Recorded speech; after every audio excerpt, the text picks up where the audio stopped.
to tell you guys a story from the internet. One night, a man had a dream. He dreamed he was walking along the beach with Sasquatch. Along the sky flashed scenes from his life. For each scene, he noticed two sets of footprints in the sand, one belonging to him and the other to Sasquatch. When the last scene of his life flashed before him, he looked back at his footprints in the sand. He noticed that many times along the path of his life, there was only one set of footprints. He also noticed that it happened at the lowest and saddest time of his life.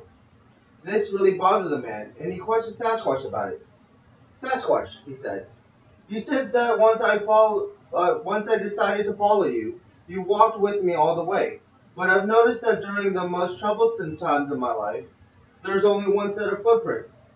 I don't understand why I needed you.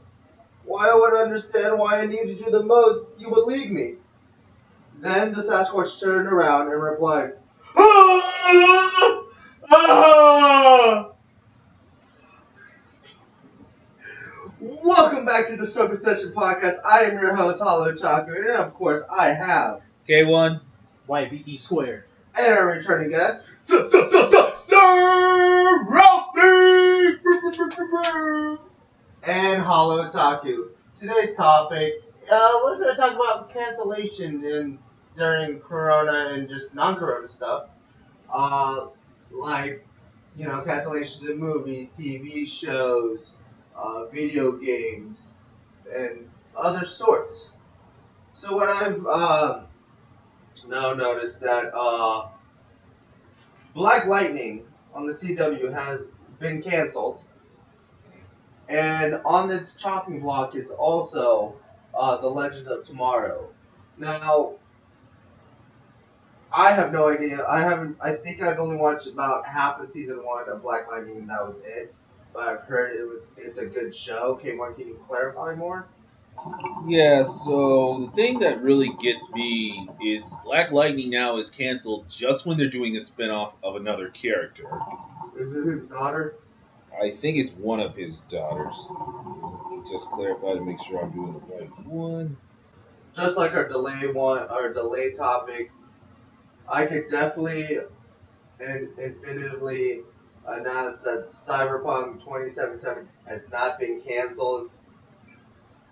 After so many delays, it is not canceled, and Keanu Reeves has not been in the game yet, but he loves it.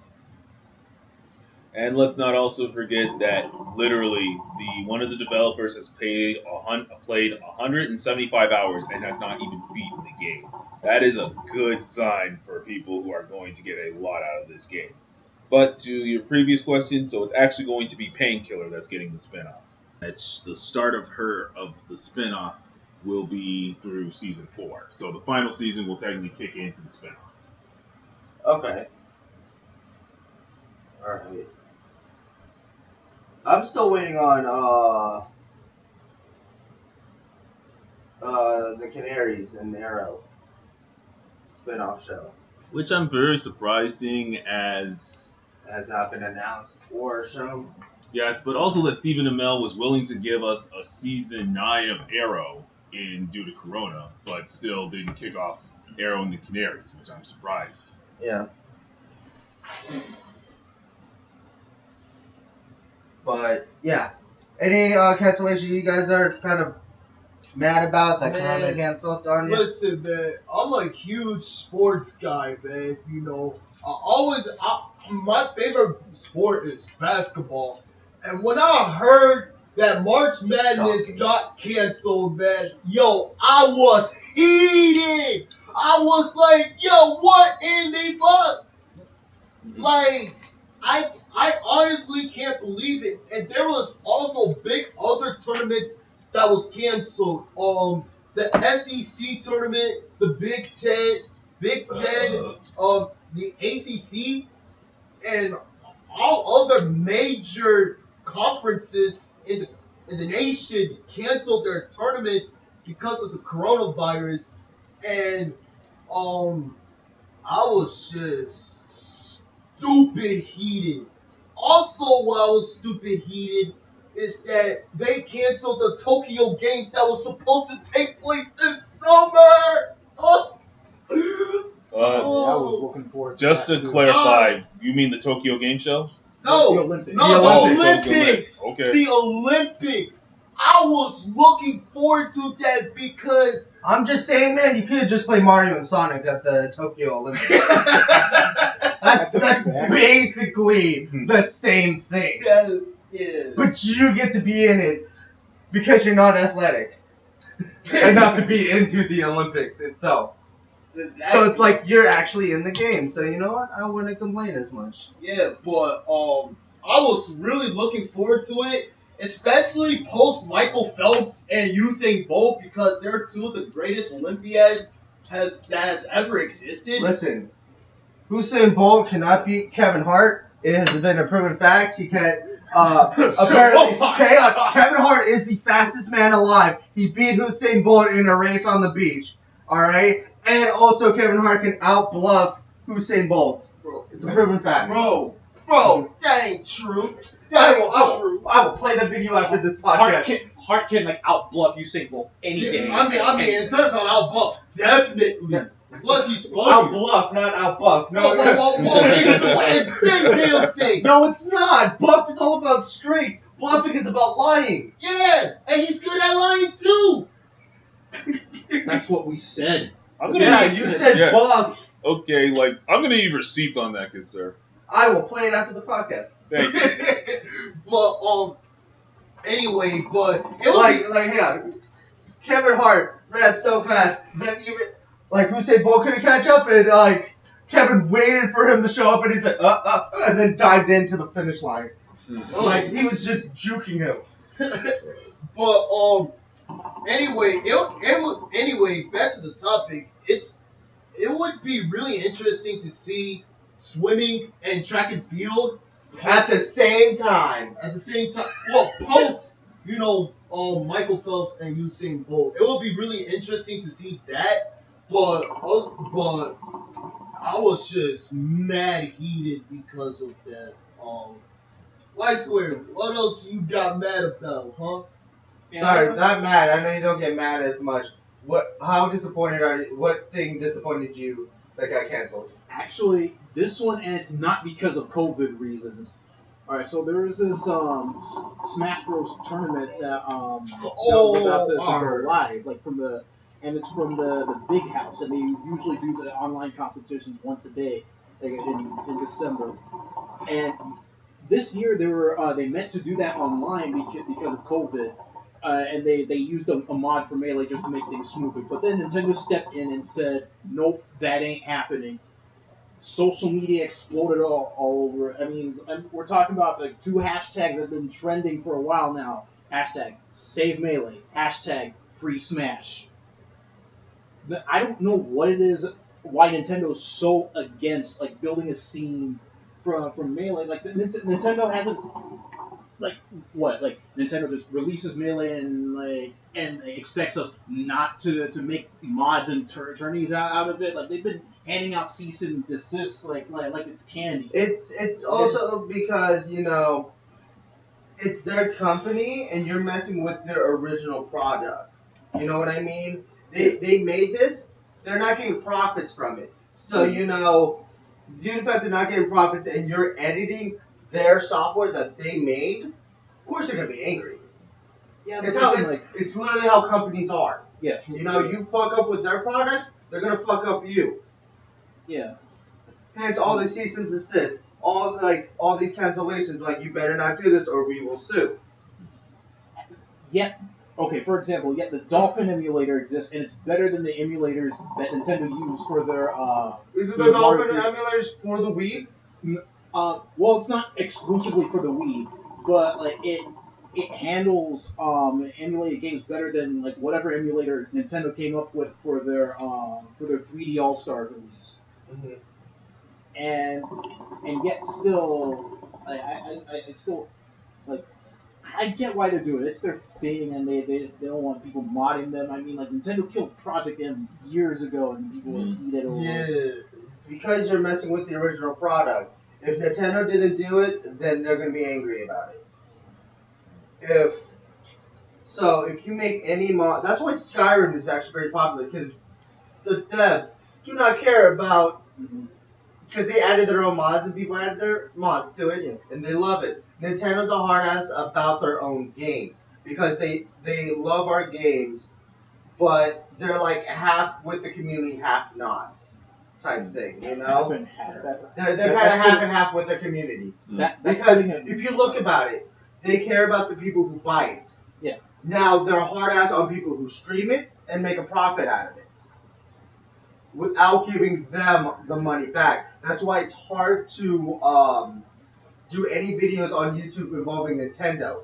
Because if Nintendo doesn't get a profit from that, they're shutting you down. They shut down your videos for it. That's true. You have to get their consent in order to stream their stuff. And Now, they could be even a harder ass if it was like Persona 5, where they're like, no one's allowed to stream it past this date. Right. But also jumping off that, you know that if you do stream it, you have to get their permission, and you have to pay them 40% of what you make from it. So that's another thing that Nintendo. Yeah, you're only making 60% of that profit. Which is Yet still, like, this is about a game that was released almost 20 years ago. Like, it might as well be public domain at this point. It's still in the still spotlight. It's still not, man. I think public domain doesn't kick into like 40 years. Mm-hmm. Yeah, Like, it's a long time. Like, I don't think public domain applies to the Japanese. I think they have their own like public domain like rules or whatever. yeah, but still, because of how Nintendo is and will be, it's going to be harder and harder every year. Another thing that hit me for cancellations is conventions. oh, definitely. Like, Definitely.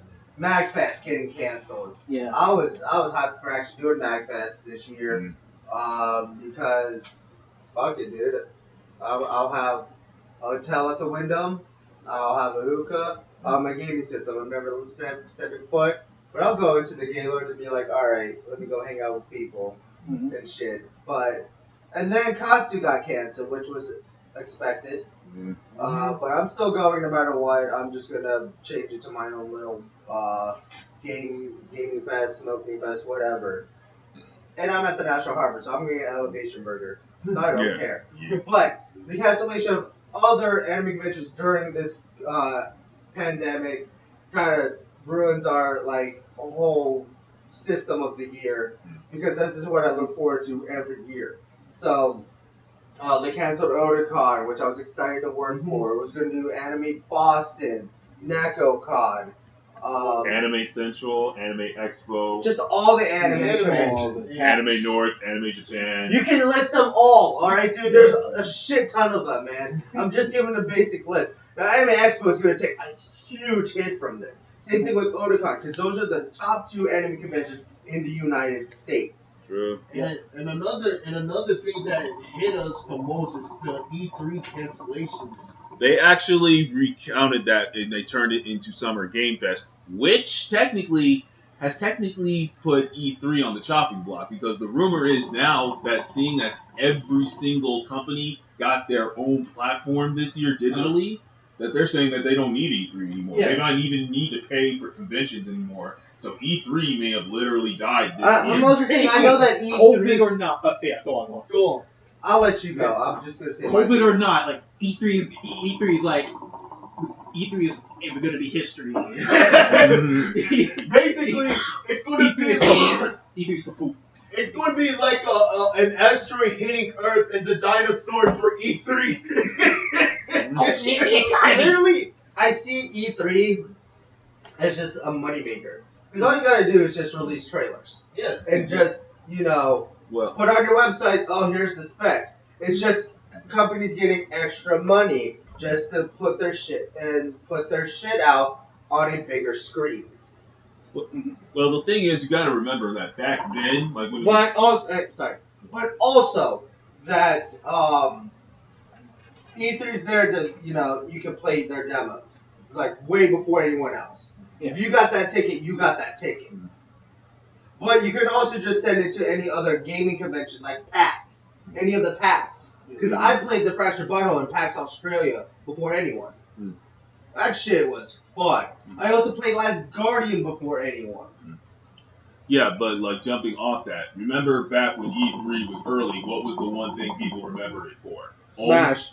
True? Smash. Because I remember when they announced Smash, Mhm. and everyone ran to that booth. True. So fucking hard. There was a video of them just making a mad dash to it. Yes. Piling on each other and shit.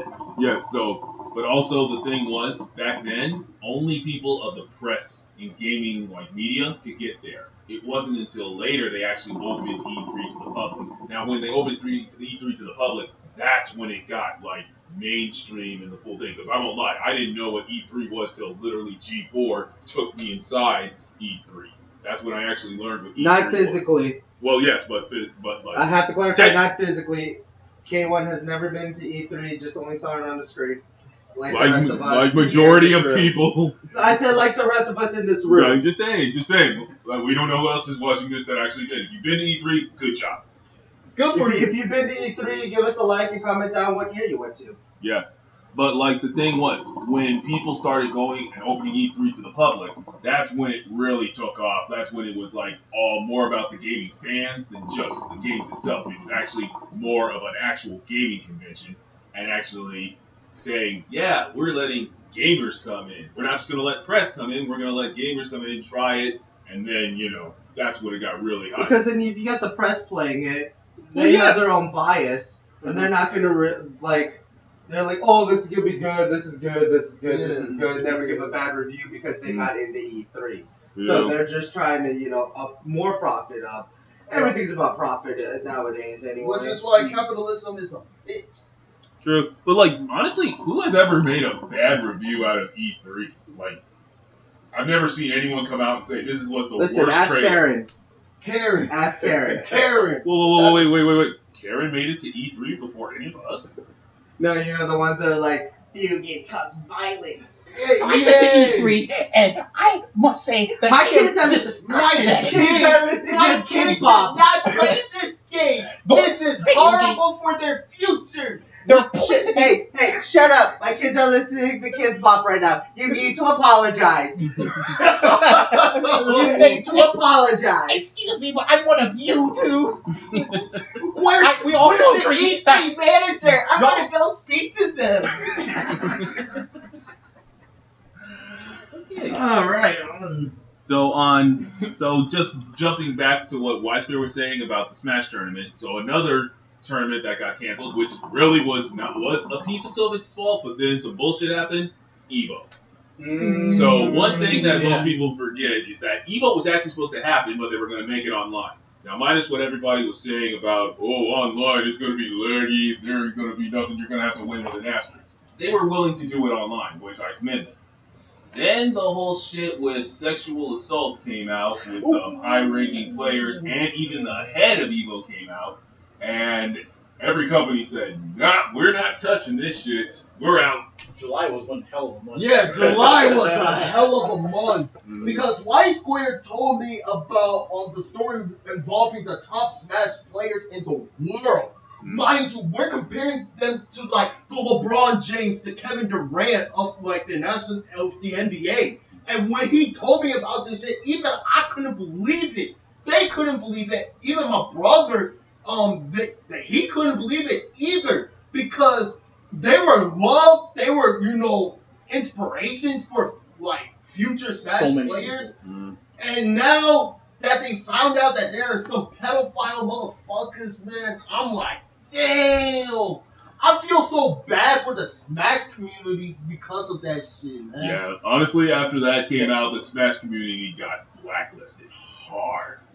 And the thing was, like, so many people were, like, coming out and saying it, and some people actually admitted, which, honestly, I will say respectfully, they did it.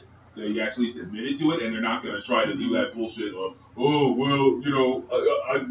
if it wasn't like that, it's like this. And I'm like, dude, you can't just accept it and walk away. Don't justify it for your wrongs. Right, Yeah, that's what I mean. basically. They are just like, Alright, play it out. Fucking accept it. You fucked up. Mhm. Fucking deal with it. That shit. And like the so much thing was sadly because of what their fuck ups did, everybody was looking into like players, like other high ranking players to come out because there were people even saying like, what if Daigo or Jay Wong or even Sonic Fox or some of them were part of it? And I was like, oh man, if that drops, the fighting game community is dead. If those people get like ousted, they're like the thing's dead.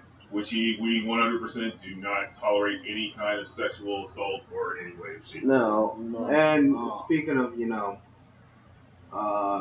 one second, I'm just gonna.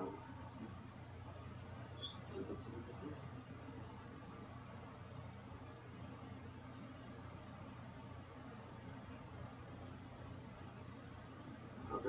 So speaking of, being canceled. So in October 6th of this year, Adam Kovic and Ryan Haywood of Rooster Teeth / Funhouse / Achievement Hunter have been canceled and been fired from Rooster Teeth due to sexual conduct with underage fans. And, with me being in part of the Achievement Hunter Rooster Teeth community, that's a heavy hitter right there. Like, I didn't expect it from these two guys who I looked up and I enjoy them being in a video. And now it's hard for me to watch their videos again. Like, their videos are still up. There's still compilations of them on there. And every time I hear that voice, I'm like, I can't watch it because I try to think of the good, that the fun I had during like watching their videos and laughing with them, laughing at them, and I lost it. Like that joy is gone. Like it's very hard to watch an old video, hear his voice, hear how funny he is, or just how joking, how down to earth he is. When I know he's been doing this for years, and it's very hard to accept they're not coming back. That their lives essentially are over. Like Adam Kovic has already deleted all social media. There's no word from him, and then the only thing that Ryan has posted was to leave his family and his children alone. Leave them alone. They have nothing to do with it. But like, they're pieces of shits, and it's very hard to see them in that light of being a piece of shit. Well, they're a piece of shit in the video, in videos and all that, but they're a piece of shit now in real life because of the fuck up shit that they've done. I've read the Snapchats. I've read like all the messages like the fans have been posting of like what Ryan has like said about them. There's even like I watched a video of like him like slowly eating a cupcake and then seeing him tell a fan like I was thinking about you. Oh hell! Like it was like I saw you do that thing with the cupcake on off topic. Was that for me? He goes, I was thinking about you. Watch it again, type shit. And I'm like, come on, man. Like, bro, I looked up to you. Like, fuck, man. And the thing is, like, jumping off that, is just when people do this, it's just like, look at where you were. You had people loving you. You had a great job. You had the freedom. You fucked it up, man. You had a good fucking ride, a good life, good coworkers that supports you, and now you're a monster. Mm-hmm. You're literally a monster. Like, I watched Jack Patillo and Michael Jones talk about this subject and seeing, like, Jack was in tears. But what hit me the most was not Jack in tears, because I've seen Jack in tears being, emotionally, like, extra life. Like, he's always emotional there, and he's emotional about his coworkers. But when I see Michael, the Rage Quit Jones, Michael, the Rage Quit Jones, fucking cry and be sad, that hit me the most. Because you affected this man who's pure rage and pure having fun to now sadness. And, it fucking sucks, dude. 100%. 100%. Because then you just look back, and like you said, you have the memories, you remember, growing up watching these people, looking up to them, and you just go like, what made you want to do that? What made you want to do it? It's just sadly... You had a fucking happy life. Bro, you were Ryan, the dad. The dad guy. Man, I watch your streams, watching kids come up and you just being a dad and it was loving. And you're throwing that all away. For what? Like, fuck, dude, there's fans that, like, you know, have the hospital, you know, but you have a fucking loving wife. You have loving kids and you're just throwing it all away? Mm.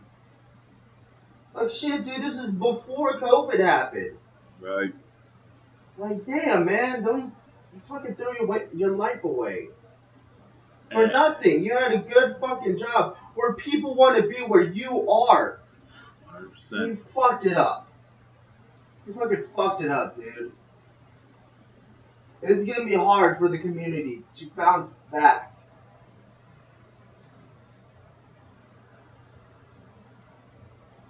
On a different note, I'm just gonna try to uplift this.